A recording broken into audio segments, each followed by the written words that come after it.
তাহলে তুমি কেন এমন করছো? আমি না মানে সম্পর্কের জটিলতাগুলো নিতে পারতেছি না।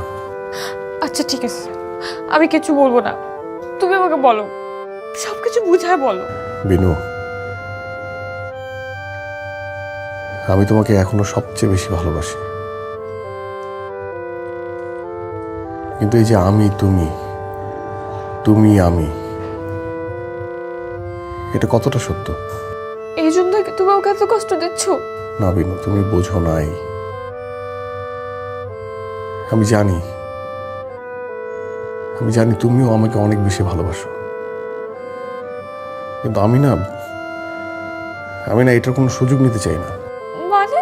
বিনু, তুমি মনে করে দেখো, তুমি কতবার আমার বাসার ঠিকানা চেয়েছো, কতবার তুমি আমার বাসায় আসতে চেয়েছো, কিন্তু আমি দেই নেই।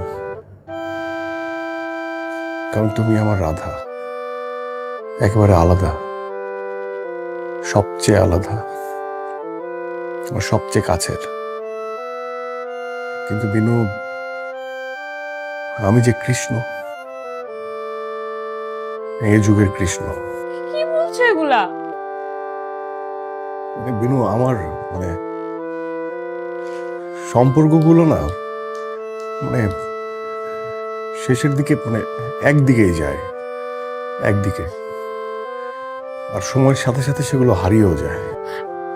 সত্যি করে বলো তো, তোমার কি এখন আমাকে আর ভালো লাগে না? এটাই তো ভয়। তোমার প্রতি আমার ভালো লাগা, ভালোবাসা এতটাই তীব্র যে এটা যদি কখনো হারিয়ে যায়, আমি মেনে নিতে পারবো না। তুমি কেন ভাবছো, কেন ভাবছো যে থাকবে না? আমাদের সম্পর্ক তো এমন না। কারণ না, কারণ বিনু, আমি আমার নিজেকে চিনি। আমি ঠিক ঠিক আমার বাবার মতো।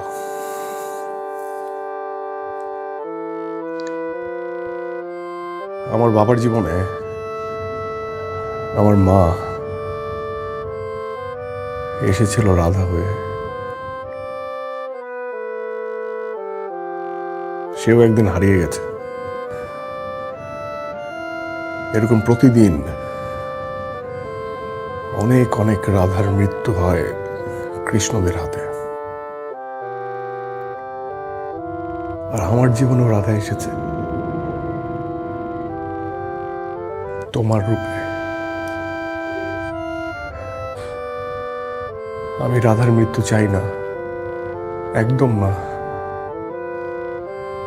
তোমার ভালোবাসার স্বরূপ যে আমি পেয়েছি, সেটা আমি কোনোভাবেই হারাতে চাই না, কোনোভাবেই আমি পূরণ হতে দিতে চাই না।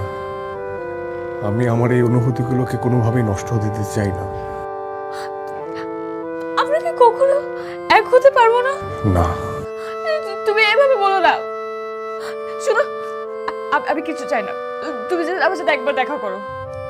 সেটা কোনোভাবেই সম্ভব না বিনু। না না না, তুমি প্লিজ আমার সাথে একবার দেখা করো, শেষবারের মতো দেখা করো। আমি কালকে সকালে চলে যাচ্ছি, প্লিজ দেখা করো। আমি কি তোমাকে একবারের জন্য দেখতে পারবো না?